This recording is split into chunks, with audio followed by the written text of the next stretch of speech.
You know why it ended. You remember the arguments, the confusion, the disappointment. The nights you questioned whether staying was slowly costing you your peace.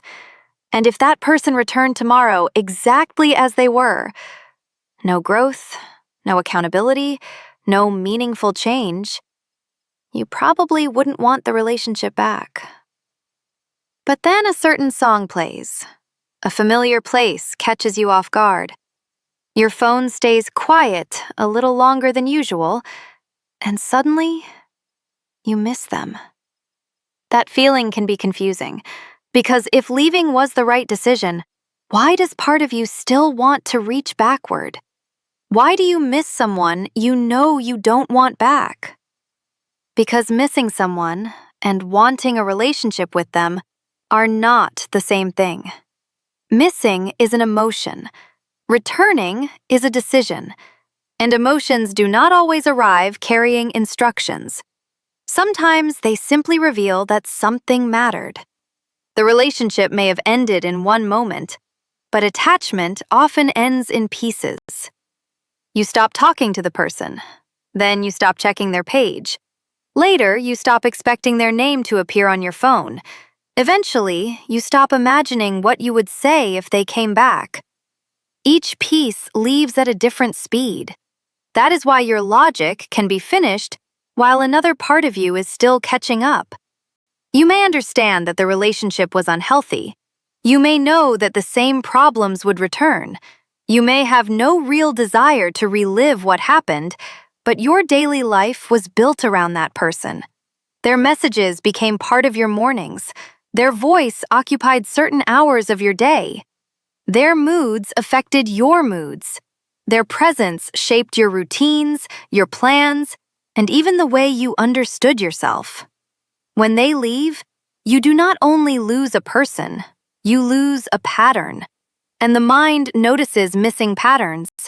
It notices when the notification never arrives, when the passenger seat stays empty, when there is nobody to tell the small story that would make no sense to anyone else.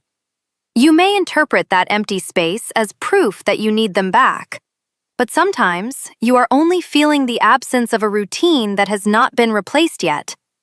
There is also a difference between remembering a relationship and reliving it.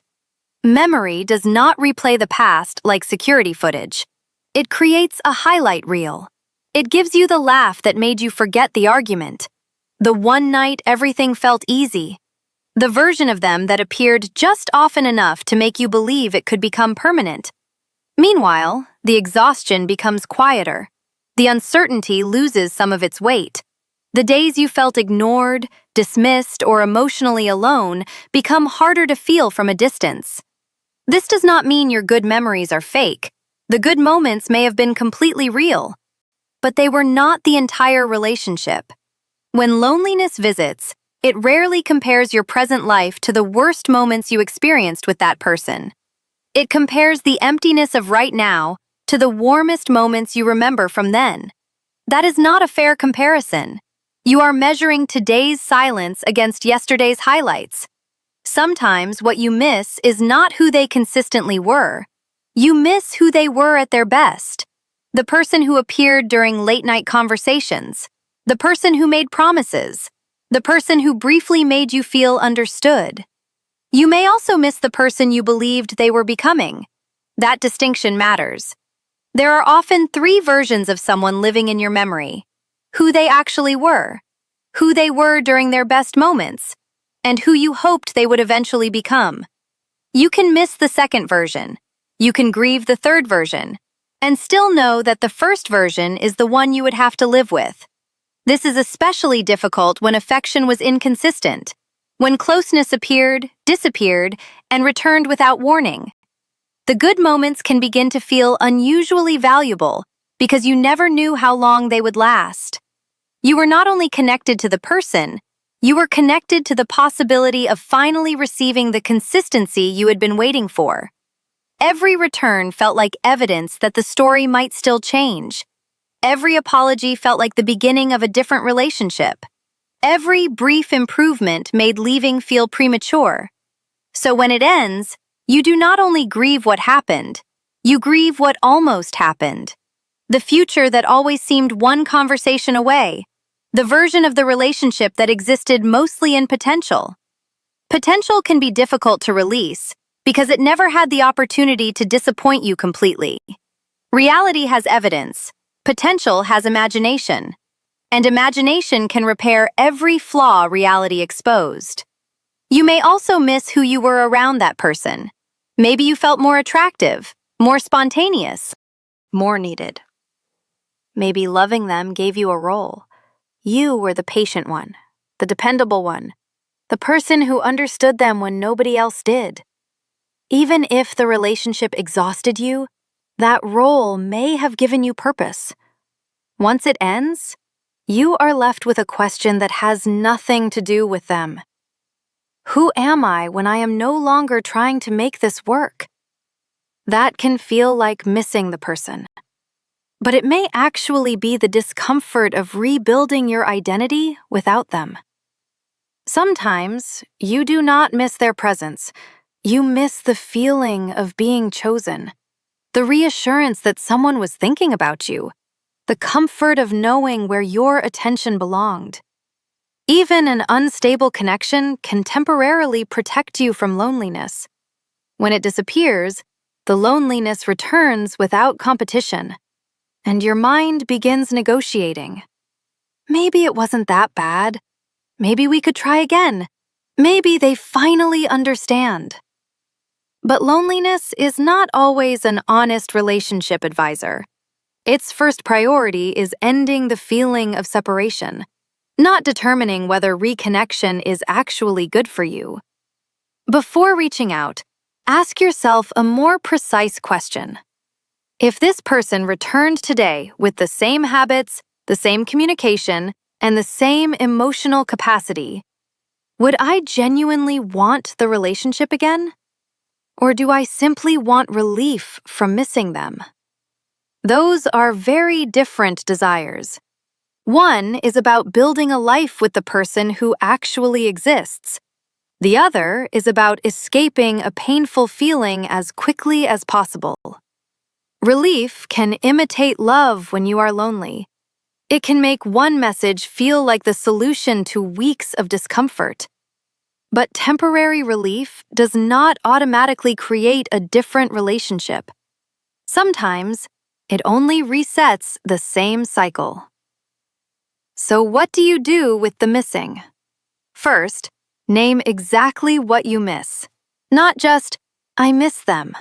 Be specific.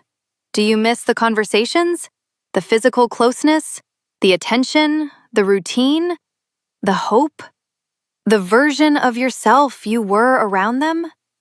The answer tells you what actually needs healing or replacing.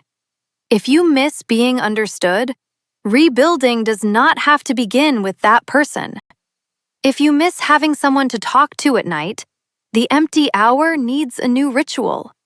If you miss feeling wanted, you may need to rebuild a sense of worth that does not depend on unpredictable attention. If you miss the future you imagined, you need permission to create a different future. Naming the real loss turns one overwhelming feeling into something you can understand. Second, remember the whole relationship, not only the ending, not only the beautiful parts, the whole thing. Hold the laughter and the confusion in the same memory, the affection and the inconsistency, the promises and what repeatedly happened after them. You do not have to turn someone into a villain to accept that they were not right for your life.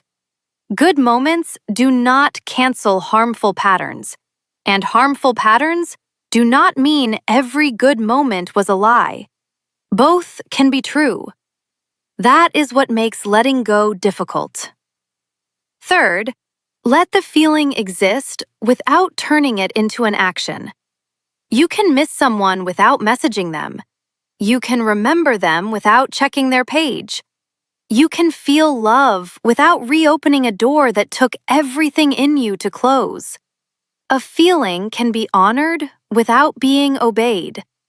Missing them does not mean you made the wrong decision. It may only mean the decision had a real emotional cost.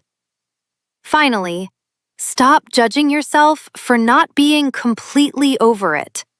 Healing is not the permanent absence of memory. It is the ability to remember without abandoning yourself. One difficult night does not erase months of progress. One dream does not mean the universe is sending them back. One wave of nostalgia does not mean you secretly belong together. It means you are human. You formed an attachment. You imagined a future. You lost something that once held meaning. Of course, part of you remembers. But remembering is not returning. You can be grateful for what was real, grieve what never became real, and still refuse to repeat what hurt you. Maybe you do miss them, but you also remember yourself, the person you became while trying to hold everything together, the peace you had to rebuild after it ended, the promises you made when you finally chose to leave. Do not abandon that person just because tonight feels lonely. You are allowed to miss someone and keep moving forward. You are allowed to love what existed without recreating it. You are allowed to feel the pull of the past without handing it control of your future. Missing someone is not always a sign to go back. Sometimes, it is simply the final echo of something you have already outgrown. This is human static, the quiet tension between what we feel and what we know.